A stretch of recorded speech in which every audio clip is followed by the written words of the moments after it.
Good morning students. हम लोग modulation के बारे में पढ़ रहे थे। अभी तक हम लोगों ने एम्पलीट्यूड मॉड्यूलेशन और फ्रीक्वेंसी मॉड्यूलेशन को पढ़ लिया है। आज हम लोग फेज मॉड्यूलेशन के बारे में बात करेंगे।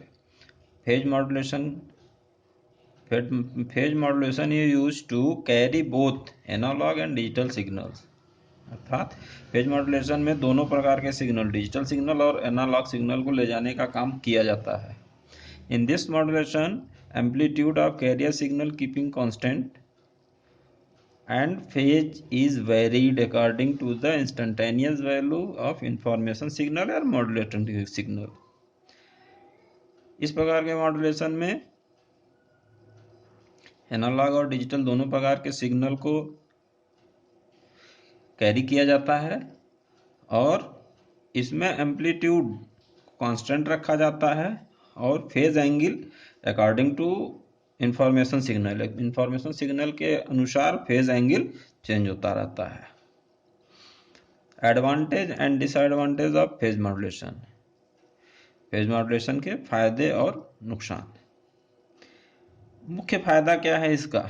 The main advantage of phase modulation is it has less interference from statics.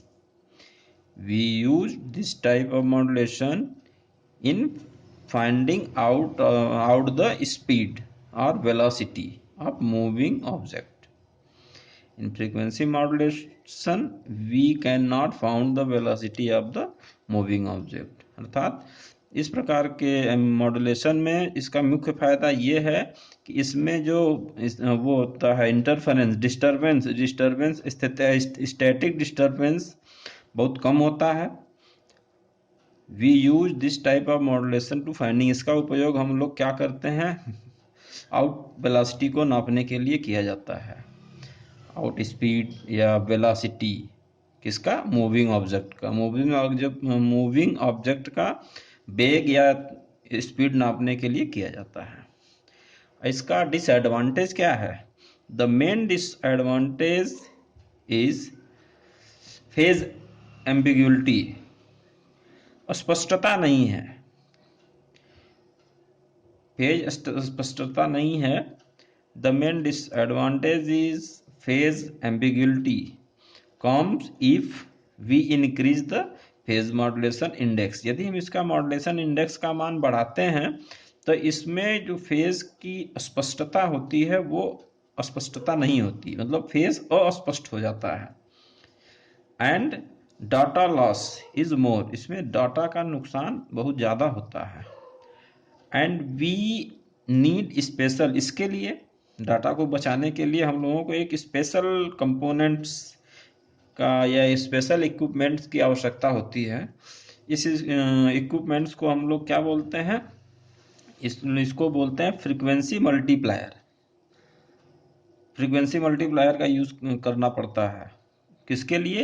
Increasing the phase modulation index. इसके फेज मॉड्यूलेशन इंडेक्स को बढ़ाने के लिए एक स्पेशल इक्विपमेंट्स की आवश्यकता होती है। यही इसका डिसएडवांटेज है। इसका उपयोग कहाँ कहाँ करते हैं? Application of phase modulation, it is used in communication system. Communication system में भी फेज मॉड्यूलेशन का यूज किया जाता है। पिछले बार हम लोग पढ़े थे फ्रीक्वेंसी मॉड्यूलेशन, तो फ्रीक्वेंसी मॉड्यूलेशन भी यूज़ किया जाता है कम्युनिकेशन सिस्टम में, और फेज मॉड्यूलेशन भी कम्युनिकेशन सिस्टम में यूज़ किया जाता है। It's may be used binary phase shifting की। इसका उपयोग बाइनरी नंबर सिस्टम जो होते हैं उसको फेज शिफ्टिंग के लिए भी किया जा सकता है। हम लोग तीनों modulation, amplitude modulation, frequency modulation और फेज मॉड्यूलेशन का अध्ययन कर चुके हैं। अगले चैप्टर में हम लोग एंटीनास के बारे में पढ़ेंगे। एंटीना क्या होता है, क्या काम होता है, कितने प्रकार का होता है। Thank you.